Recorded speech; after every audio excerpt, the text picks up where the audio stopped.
पिछले जीडी के एग्जाम से जो ये वाला जीडी का एग्जाम होगा, जमीन आसमान का अंतर आ सकता है। पूरी संभावना है कि आपकी मुश्किलें बढ़ सकती हैं, तो थोड़ा ध्यान से चीजों को समझते हुए चलना, ठीक है। इस बार से अगर लागू हुआ तो दी बेस्ट है, वरना थोड़ा टाइम अभी और लग सकता है इसको लागू होने में, ठीक है। तो मैं ये कहना चाहता हूँ कि यहाँ पर आपको ज्यादा मेहनत करने की जरूरत पड़ सकती है 2027 में। हेलो, जय हिंद, नमस्ते, कैसे हैं आप लोग? उम्मीद है मस्त हो गए और बेहतरीन तरीके से अपनी तैयारी में व्यस्त हो गए। और मैं ऐसा मानता हूँ कि कुछ दिनों आपने हमको मिस किया होगा। कारण ये था कि थोड़ी तबीयत खराब थी, या फिर कुछ लोग ऐसे भी होते हैं जो जज करने बैठ जाते हैं कि भैया क्लासेस नहीं हो रही, ये नहीं हो रही। खैर, इन सब चीजों को साइड हटाते हैं। अब मैं पूरे तरीके से ठीक हूं और सारी चीजों पर चर्चा करने आए। आज हम बात करेंगे एसएससी जीडी 2027 के बारे में। एक चीज आप लोग समझना बहुत अच्छे से कि जो एसएससी जीडी 2027 में एग्जाम होने वाला है, इस वीडियो को पूरा जरूर देखना, क्योंकि मैं आपको 2-3 चीजें ऐसी बताऊंगा जो पिछले जीडी के एग्जाम से जो ये वाला जीडी का एग्जाम होगा, जमीन आसमान का अंतर आ सकता है। तो सारी चीजों को बड़े ध्यान से समझना। कुछ चीजें आपके फेवर की होंगी तो कुछ चीजें आपकी मुश्किलें बढ़ाएंगी 2027 वाले एग्जाम में। पूरी संभावना है कि आपकी मुश्किलें बढ़ सकती हैं, तो थोड़ा ध्यान से चीजों को समझते हुए चलना, ठीक है।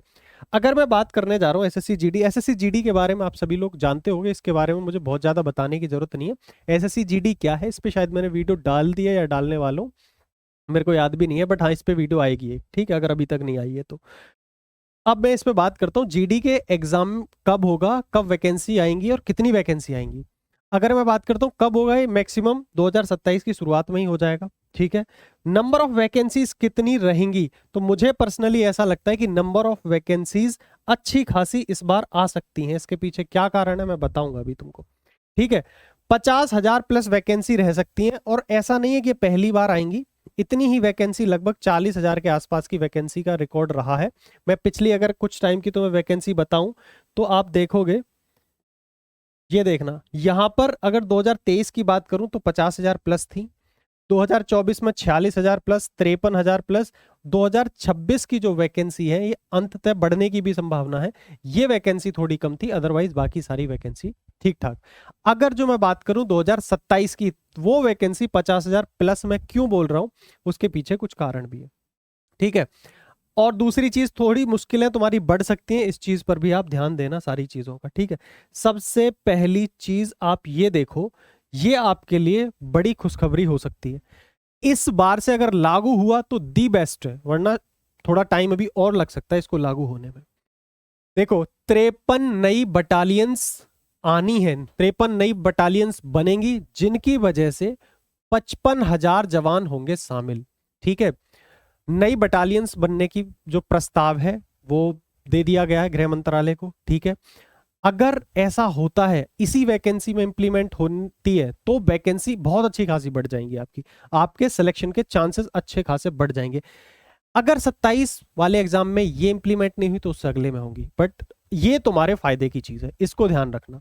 दूसरी चीज जो मैं बताना चाहता हूं, उसमें तुम्हारे लिए थोड़ा सा सोचना पड़ेगा, थोड़ा सा गंभीर रह के मेहनत करनी पड़ेगी, क्योंकि इस 2026 में लगभग ऐसा मान लो आप सितंबर अक्टूबर के आसपास जो अग्निवीर का बैच पहला गया था 2022 में, 4 साल यानी 2026 में एक्स अग्निवीर आ जाएंगे। मतलब रिटायरमेंट कहना ठीक रहेगा, हाँ, रिटायरमेंट होकर के 75% के आसपास अग्निवीर बाहर आ जाएंगे। वो जो एक्स अग्निवीर होंगे उनको पैरामिलिट्रीज में या अलग अलग सरकारी नौकरियों में अच्छा खासा रिजर्वेशन मिलेगा। इस चीज पे पहले बात हो चुकी है। और सबसे खतरनाक रिजर्वेशन एसएससी जीडी के एग्जाम में दिया जाएगा, क्योंकि देखो, government to increase reservation for Agniveers in CAPF to 50%, 50% तक रिजर्वेशन देने की बात चल रही है, जबकि बीएसएफ ने तो इसकी मंजूरी भी दे दी है, after notifying the reservation of 50% constable post in BSF, ठीक है।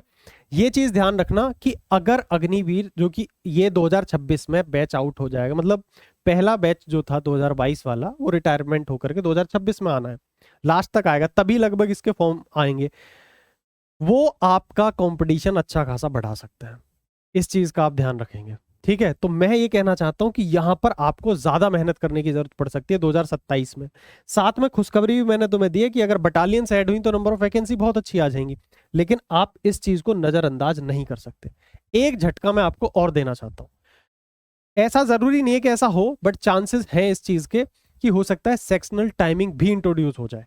सेक्शनल टाइमिंग मतलब जो आपके सब्जेक्ट आते हैं मैथ, रीजनिंग और हिंदी इंग्लिश में से आप कुछ एक चूज करते हो और जीके, ठीक है, इन सब के लिए अलग अलग टाइमिंग मिलेगा। ठीक है, जैसे आप अगर जीके का टाइम बचा करके मैथ में जो यूज कर लेते थे, अब ऐसा आप नहीं कर पाओगे। तो वो भी हो सकती है, पूरी संभावना है उसकी भी। तो आपको मैं ये कहना चाहता हूं कि अभी से थोड़ा सा लगने की जरूरत है, अभी से अपनी थोड़ी सी कमर कस लीजिए। अगर आप 2027 में जो जनवरी फरवरी में पूरे चांसेस हैं एग्जाम होने के जीडी के, उसको अगर आप तैयार कर रहे हो, तो मेरे प्यारे भाई अभी से थोड़ी सी मेहनत और बढ़ा दो, अभी से अपनी मेहनत को बढ़ा दो, क्योंकि लास्ट टाइम पर आपके ऊपर अच्छा खासा प्रेशर आ सकता है। ये एग्जाम जो होगा इस बार, ये थोड़ा सा बदलाव के साथ होगा। क्या क्या बदलाव हो सकते हो मैंने बता दी तुम्हें, इसलिए अभी से प्रिपेयर होने की जरूरत है, अभी से थोड़ी सी मेहनत बढ़ाने की जरूरत है। लास्ट टाइम पे आपको झटके मिलेंगे, लास्ट टाइम में सुनने के लिए मिलेगा कि भैया 50% बीएसएफ में रिजर्वेशन, 50% सीएपीएफ में, उसमें सीआरपीएफ में, अलग अलग डिपार्टमेंट अलग अलग रिजर्वेशन देने लग जाएंगे। फिर आपकी उस टाइम पे प्रेशर में आ जाओगे, फिर कहोगे यार इतनी सी सीट तो यही लोग ले जाएंगे, हमें क्या मिलेगा। इसलिए मैं अभी से बोल रहा हूँ, बढ़िया तरीके से अभी से अपनी प्रिपरेशन को इंप्रूव करना शुरू कर दो। ठीक है भाई, वैकेंसी अच्छी आएंगी 2027 में, मेरे को पूरे चांसेस लग रहे हैं। 2027 में कंपटीशन का सबसे बड़ा, ये फ्रेशर्स रिपीटर्स तो हमेशा ही रहते हैं, लेकिन सबसे बड़ा रोल होगा इन स्टूडेंट का। ये जो अगर आएंगे रिटायर्ड अग्निवीर, ये आपके कंपटीशन को बहुत बढ़ा देंगे। आपके कंपटीशन को बेसिकली इसलिए बढ़ा देंगे क्योंकि इनकी रिजर्व शीट रहेंगी अच्छी खासी। वैकेंसी भले ही बढ़ जाए या वैकेंसी भले ही कितनी आ जाए, लेकिन ये लोग अपने लिए रिजर्व सीट रखेंगे, जिसकी वजह से आपकी प्रॉब्लम्स बढ़ सकती है। इसीलिए मैं बोल रहा हूं, बार बार बोल रहा हूं, 4 सब्जेक्ट आपको तैयार करने हैं। ऐसा नहीं है कि बहुत कुछ अलग पढ़ना है, बहुत हल्के हल्के से सवाल आते हैं मैथ्स के, रीजनिंग के, आपको इंग्लिश या हिंदी में से जो भी आप चूज करते हो, और चौथा सब्जेक्ट आपका हो गया जीके। इन 4 सब्जेक्ट को सब्जेक्ट ओरिएंटेड होके खींचे चले जाओ, अभी से अपनी मेहनत को बढ़ा दो। मॉक टेस्ट, अगर आपका सिलेबस बिल्कुल ही नहीं हुआ है तो बात अलग है, थोड़ा बहुत भी अगर सिलेबस हो गया है तो अभी से मॉक टेस्ट लगाने शुरू करो। और कोशिश ये करना, भले ही आप इन सभी जो मैथ के अलग लगाओ, रीजनिंग के अलग लगाओ, हिंदी इंग्लिश के अलग लगाओ, इनको सेक्शनल टाइमिंग में लगाना। ठीक है, उस तरीके से आप इनको सॉल्व करना, ताकि आपको अगर सेक्शनल टाइमिंग इंट्रोड्यूस हो जाए तो विद इन टाइम आप इनको सॉल्व कर पाओ। इसकी आदत अभी से डालने की कोशिश करो। मैंने आपको काफ़ी सारी चीज़ें बता दी हैं, काफ़ी बदलाव हो सकते हैं, इन सब चीज़ों का आप ध्यान रखोगे। साथ में ये अपना टेलीग्राम चैनल है, इसको जरूर ज्वाइन करके रख लेना। कोई भी इंपॉर्टेंट अपडेट आती है जो आपके लिए इंपॉर्टेंट हो, वो सबसे पहले आपको यहाँ मिल जाएगी। साथ में ये अपनी एप्लीकेशन है, स्केल अप एप्लीकेशन, इसे डाउनलोड कर लो। यहाँ पर अपने बैचेस वगैरह चलते हैं। मैथमेटिक्स अगर आप पढ़ना चाहते हैं हमसे, तो अपने यहाँ लाइव बैच चलता है, रिकॉर्डेड बैच भी है। साथ में कुछ आपको study material free of cost भी मिलता है, करंट अफेयर वगैरह मिलता है, वहाँ से आप जा करके पढ़ सकते हैं। ठीक है, बाकी टाटा बाय बाय, नमस्कार, मिलते हैं अदर वीडियोज़ में। चीज़ों को ध्यान से सुना करो। मैंने एक दो चीज़ें ऐसे, जैसे सत्यनारायण भगवान की कथा चलती है, ऐसे कई बार बताई हैं कि रात को सोने से पहले टारगेट्स बनाया करो, अगली रात को सोने से पहले उन्हें पूरा कंप्लीट किया करो। 24 घंटे का टाइम है सभी के पास, सही से यूटिलाइज करोगे, इन नौकरियों को लगा लोगे। ये जीडी टाइप की जो नौकरियां, इन्हें लगाना बहुत मुश्किल नहीं है, बाकी नौकरियों से लगाना आसान है। इसीलिए खींच के रखो मीटर। 6 महीने का टाइम रह गया तुम्हारे पास, 6 महीने से ज्यादा का टाइम अपने को मत दो। इतने टाइम के अंदर आप आराम से नौकरी लगा सकते हो, अगर आप इसको टारगेट कर रहे हो। साथ में और बहुत सारे एग्जाम्स हैं, सारे एग्जाम्स की मैं अपडेट देता रहता हूँ। मैथमेटिक्स की क्लास आपकी जो थोड़ा सा गैप हो गया था, उसको वापस से कंटिन्यू करेंगे सारी चीज़ों को। ठीक है, तब तक के लिए मस्त रहिए, मुस्कुराते रहिए, मिलते हैं अदर वीडियोज़ में।